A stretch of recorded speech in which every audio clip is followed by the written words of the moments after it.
Vamos imaginar a infraestrutura de tecnologia de alguns anos atrás. Era aquele cenário clássico, né? Painéis super complexos, pessoas digitando comandos intermináveis e uma sensação de fragilidade constante no ar. Um errinho bobo e pronto, um sistema inteiro caía. Mas a grande questão é como a gente saiu desse trabalho totalmente manual, exaustivo e frágil para chegar na era moderna do Platform Engineering. É exatamente essa virada de chave fascinante que vamos desvendar agora. Olá e bem-vindos a esta nossa análise detalhada. O foco do material de hoje é a infraestrutura como código, o famoso IaaS, que é basicamente o terceiro pilar do DevOps. E olha, a gente não vai falar só sobre linhas de código aqui. Vamos entender de verdade essa mudança revolucionária que tirou a gestão de ambientes da Idade da Pedra e nos levou para sistemas ágeis, inteligentes e escaláveis. O nosso roteiro para essa explanação passa por 6 pontos centrais: o fim da configuração manual, imutabilidade e idempotência, gado versus animais de estimação, o ecossistema de ferramentas IaaC, a ascensão do Platform Engineering e, para fechar, o novo papel do engenheiro. Então, vamos direto para a parte 1, o fim da configuração manual.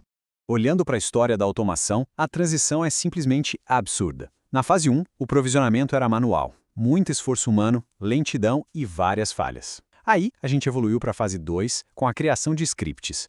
Ajudou, sim, automatizou repetitivo, mas escalar isso era um pesadelo. Na fase 3, a infraestrutura como código entra em cena e muda a percepção de tudo. A gente para de encarar a infraestrutura como um hardware físico e passe a lidar com ela como se fosse puramente software. E assim chegamos à fase 4, o Platform Engineering, onde a mentalidade muda de apagar incêndios para construir rodovias expressas.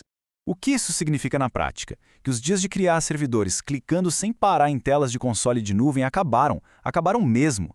Aquele processo de entrar no painel web, selecionar opções na mão e torcer para não esquecer de configurar nenhuma regra de segurança, bom, isso não escala. É frágil demais. A evolução tecnológica que o mercado passou exige o fim absoluto dessa prática em qualquer ambiente profissional. O que nos leva à parte 2, imutabilidade e idempotência. O primeiro pilar para entender essa nova era é a imutabilidade. Basicamente, é a regra de ouro de nunca, sob nenhuma circunstância, modificar uma infraestrutura que já está rodando. Em vez de entrar num servidor que já está online para atualizar um pacote, a abordagem correta é simplesmente destruir esse servidor e colocar uma versão nova, inteiramente atualizada, no lugar. Isso acaba de vez com o temido Configuration Drift, que é quando o ambiente de produção vai ficando todo diferente do ambiente de desenvolvimento por conta daqueles pequenos ajustes manuais que vão se acumulando. O segundo conceito vital é a idempotência. Essa é a garantia maravilhosa de que rodar o mesmo código várias vezes vai gerar sempre o mesmo ambiente no final. Não importa se o script rodou 1, 10 ou 100 vezes. Se a infraestrutura já está do jeito certo, a ferramenta simplesmente cruza os braços e não faz nenhuma alteração. Isso traz uma paz de espírito inestimável para quem faz a gestão desses ambientes. Tudo isso deságua na chamada abordagem declarativa. Em vez de escrever um passo a passo imperativo e longo, tipo instale o pacote X e depois reinicie o serviço Y, a engenharia só declara o estado final desejado. O foco é no que deve existir. Por exemplo, precisamos de 3 servidores virtuais com um banco de dados. E pronto. A mágica da infraestrutura como código é deixar as ferramentas quebrarem a cabeça para descobrir o como executar tudo isso. Parte 3. Gado versus animais de estimação. Essa é uma analogia clássica e até um pouco cômica da nossa área. Pets contra cattle, ou animais de estimação contra gado. Antigamente, os servidores eram tratados como pets. Eles tinham nomes carinhosos tipo Zeus ou Apolo, recebiam um cuidado manual o tempo todo. E se um deles ficasse doente, nossa, era um pânico total para curar porque eles eram insubstituíveis. Hoje, a abordagem moderna trata a infraestrutura como um rebanho padronizado. São numerados, bem utilitários mesmo, como o Web Server 001. Se ele falhar, não tem ressentimento nem tentativa heróica de resgate. Ele é desligado e um substituto idêntico nasce automaticamente em segundos. Vamos para a parte 4, o ecossistema de ferramentas IaaC. Se a gente olhar para o mercado, existem grandes nomes dominando. É uma verdadeira caixa de ferramentas pesada. O Terraform, da HashiCorp, se firmou como padrão absoluto de mercado para provisionamento declarativo. Já o Ansible brilha muito na automação e no gerenciamento de configuração dos sistemas. O Pulumi traz uma pegada super interessante, permitindo construir a infraestrutura usando linguagens de programação de uso geral, como Python ou TypeScript. E temos o Crossplane, que é super alinhado com a Fundação CNCF, focando na criação de planos de controle que já nascem nativos da nuvem. Mas sabe qual é o ponto crucial aqui? Não importa a ferramenta que a gente escolha. A regra de ouro, baseada em todo o material analisado, é que a infraestrutura agora exige o mesmíssimo nível de rigor que o código-fonte de um aplicativo. Isso significa que tem que ter controle de versão no Git, revisão de código entre equipe e testes rigorosos antes de qualquer mudança sonhar em chegar na produção. E assim chegamos à parte 5, a ascensão do Platform Engineering. Platform Engineering é exatamente a tendência que pega toda essa base de infraestrutura como código e eleva para o próximo nível criando as IDPs, ou plataformas internas de desenvolvedor. Mas o que é uma IDP?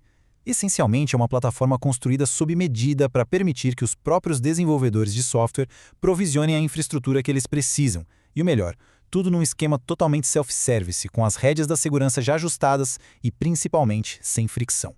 É de fato a democratização do acesso aos recursos. O ganho de agilidade no dia a dia é indiscutível. Primeiro, as equipes de engenharia de infraestrutura constroem e mantêm a IDP, já escondendo toda aquela complexidade chata de arquitetura. Depois, quem escreve o código simplesmente acessa um portal interno. Com alguns cliques ou chamando uma API, a infraestrutura nasce, sem fila de espera por tickets, sem burocracia manual, é só autonomia e velocidade, mas sempre mantendo a padronização da empresa. Finalmente, a parte 6, o novo papel do engenheiro. A evolução mais profunda detalhada pelas nossas fontes é justamente a mudança no papel dos profissionais. A equipe de infraestrutura deixa de ser um grupo de resolvedores de tickets, atendendo a pedidos repetitivos o dia inteiro, a uma ascensão clara para o papel de arquitetos de plataformas. O foco diário passa a ser criar produtos internos reais, desenvolvendo ambientes elásticos e super seguros. É um trabalho incrivelmente estratégico e totalmente alinhado com as melhores práticas do universo Cloud Native. Para consolidar toda essa jornada, o material original traz uma citação que acerta na mosca. Tratar a infraestrutura com o mesmo rigor que o código da aplicação é a única forma de garantir ambientes elásticos, escaláveis e seguros. É uma verdadeira quebra de paradigma. Hoje, o código é a fundação invisível das operações de tecnologia. Sem essa disciplina, construir plataformas eficientes é impossível. E para encerrar, fica aqui uma provocação genial que o próprio material nos deixa para pensarmos sobre o nível real de maturidade das empresas. Hoje, no dia a dia, a infraestrutura é verdadeiramente tratada como código, toda versionada e imutável? Ou será que, lá nos bastidores, ainda existe aquele servidor velhinho tratado como um pet de estimação que ninguém tem a coragem de reiniciar pelo simples pavor dele não ligar nunca mais? A resposta para essa pergunta define exatamente em que ponto da evolução a gente se encontra. Muito obrigado por acompanharem essa exploração sobre o futuro da infraestrutura e até a próxima análise.